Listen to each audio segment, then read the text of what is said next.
Welcome to day 7. You'll notice we're starting on a different screen for today because this is the screen you're going to end up on today. After doing today's activities, copy and pasting the blog post into your blog and going through the different room activities, today you're auditioning pathways. Which ones of the rooms, I don't know how to say that right. You pick your favorite ones.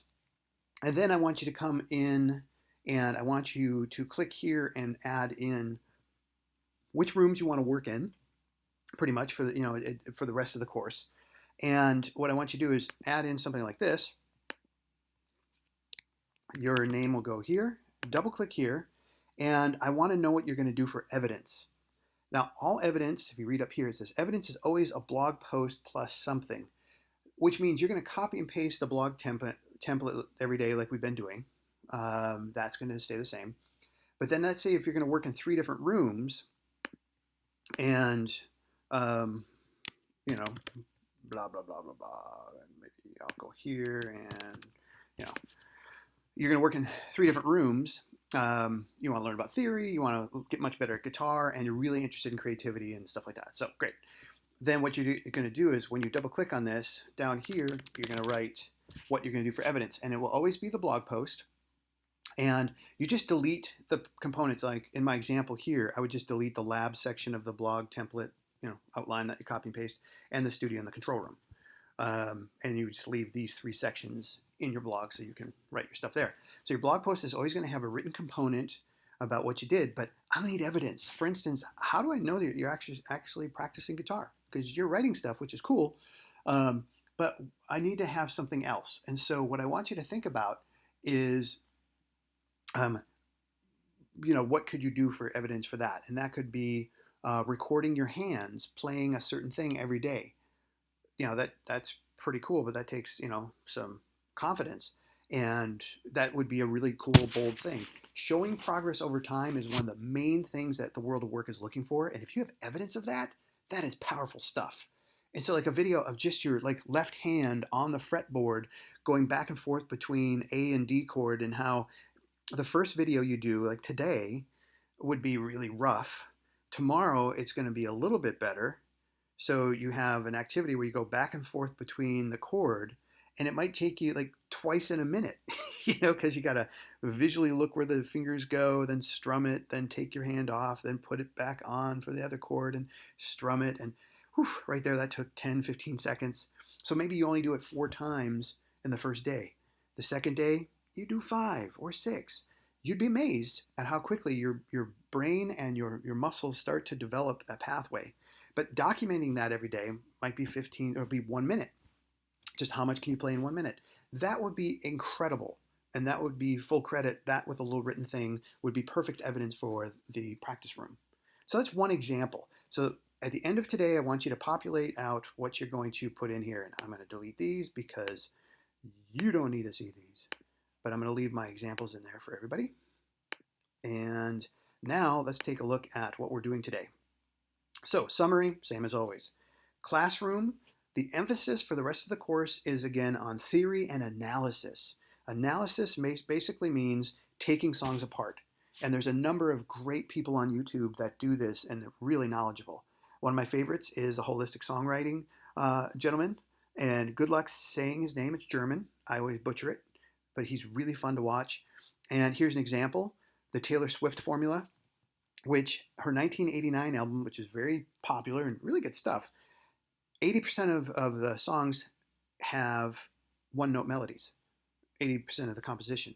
And he talks about that and takes it apart. He also talks about underlying components like Andrew Stanton talking about the 2+2 theory, which we talked about last week. Andrew Stanton wrote Toy Story. He wrote Finding Nemo. Don't give your audience 4, give them 2+2. Make them work for it. And that is a big part of good art.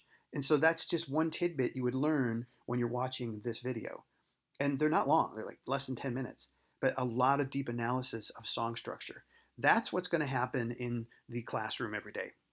So click on this, watch one of them, and then write a little reflection about it. At the end of each class or each room in today's blog post, I have this little survey. So how interested are you in learning more about music theory and song analysis? and then put your number here, and that's it. Then move on to the lab.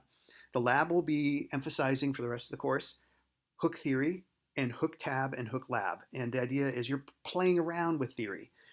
This one is how to use lyrics in hook lab, which is really amazing. So what I want you to do is come down here and watch these two videos and just see how the writing of lyrics and how the rhythm works with that, and that when you are composing, that you really need, for the melody, you need the lyrics and the chord progression, then do the melody. It's a great simplistic process that I think you're going to like, but we'll continue to get good at working with hook tab because, lab. Hook tab is the stuff they do their song analysis, the 13,000 songs they have in there right now. And then Hook Lab is what we've been playing around with. Both of those are just amazing. So just basically keep getting good at the hook tools, and that's what they'll be. So how interested in this are you? Put that in here, and then we talk about practicing guitar. This video I'd like you to watch. It is an amazing guitarist, YouTuber, Mary Spender. You need to check her out.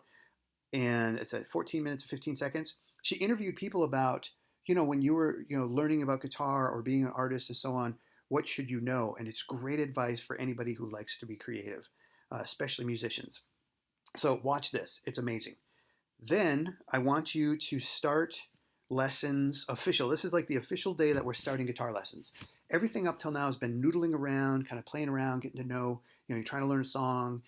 Each day with the theme, whether it was melody or harmony or whatever, I would emphasize something to try out on guitar. And it was a little haphazard, but we're actually starting official music lessons with arguably the best guitar lessons teacher on the internet. And his lessons are all free. There's 117 of them, one after the other. And the reason why I picked him is I have a number of students who have gone through his work. I love his teaching style. It's really straightforward. And let's see, Brian May, Steve Vai, Mark Knopfler, Brian May of Queen, you may have heard of them. Steve Vai is an amazing guitarist, a virtuoso. Mark Knopfler of Dire Straits, they've been around for decades. They all have testimonials, and other celebrities have endorsed him, saying that, when you're looking for lessons online, this guy's the real deal. And his stuff is free. So I show you this because you shouldn't just get a sensei because somebody says so. You should do some research and find out who is worthy to follow. And you need to have a teacher. Now, in my case, yes, I'm your teacher, but the way the course is structured, there's so many different moving parts. I am happy to help out. If you want to come into the classroom, bring your guitar and we can talk about things, I'm happy to help with that. But when you're talking about a systemic process of going through step by step, Justin's process is really well done. So take a look at that. So take a look at, if I say here, the first 10 videos, they're very short, take about 10 hours. They take about an hour to get through. So just start going through it. He's going to talk about tuning your guitar and the basics of the guitar, some of the stuff we've already covered on some level. But take a look at his technique and process, and then start working on that. And then down here, are you interested in continuing to work on guitar? A lot of you are, which is great. So rate this and put your score. And then we'll talk about being outside, which is the emphasis of creativity and the brain. And I also put in there productivity. But the idea is we're going to be highlighting creative people and their process through here. And you have to watch Jane Mcgonigal. She suffered a severe brain injury, and it was a long recovery. It was going to take months and months and months. And she's a game designer. And she was told not to be on computers, not to drink coffee, not to do the things that she loves to do most in life. And she was really depressed. And so she had to come up with a way to work with that. So she developed a game called Super Better, which helps your brain rebuild itself, kind of get its strength back up. Really cool, very powerful speech. Take a look at that. It's a lot of inspiration there about brain chemistry and health and so on. Then go for a walk and think about it. And then journal a little bit here. And then down here, how interested are you in watching videos like this, learning techniques and strategies for idea generation, creativity, and so on? That's what this is going to be. Those ideas plus going for a walk and thinking through idea generation and generating your own ideas. Songwriting. The studio, that's the emphasis. And we're back to, this is the Holistic Songwriting channel again. I will have different people in this because there's some really good, wonderful people that I really like their style. But right here, he has a short video where he talks about This is the template. This is the framework for your compositions. He's like, just follow it, because most songs that you hear follow almost exactly this layout. And because we're new at this, it is best to stick with a framework. And then once we're really good at this down the road, you can modify and do all kinds of stuff. But really start with this and then play around with that. Watch this video. He explains it. It's very short and gives you an idea. And then how interested in songwriting, song structure, music production. When I say production, it's like a producer is the person who says, ooh, let's put some cowbell on this. Are you interested in these things? Rate that here. The control room is actually the recording and mixing. So we take the culmination of our composition, our practicing, and so on. It ends up in the studio, and then we record it. And the control room is the person who's at the mixer doing the controls. And they're usually an engineer. And that's why I call the control room is essentially where we're doing the recording. The studio is where you practice and get things ready to go. And then the control room is where we actually record what you practiced in the studio. Watch this tutorial. It's number 5 of this Clark. He's a teacher, works at a high school, and they use Soundtrap. And he does a nice job of kind of summarizing how you do the polishing, exporting, and so on, the final mix. And if you like it, you can watch the other 4 tutorials he has. They're pretty good. And they're a good overview of what we covered so far in the course. And he goes into more detail and a lot of the stuff that Soundtrap did not have in their initial video tutorials. So how interested in this stuff are you? Go ahead and rate that. Lastly, how were today's activities? Write this stuff down, what you learned, what you did, problems you solved. And then, as introduced this yesterday, how was the content? Rate it, and what interested you most. This is going to be what's going to take you back to the Padlet, because the content is what I'm really curious about. And then the how is, how did you like my process of organizing the activities and what I asked you to do? There's the what and the how. And your why is you love music, but the what and the how are things that we want to focus on for today. Then, when you're done with that, come back here, fill in this material, and just have this done today. Whew, that was a lot, but you survived. Have a great day, and I can't wait to see your stuff.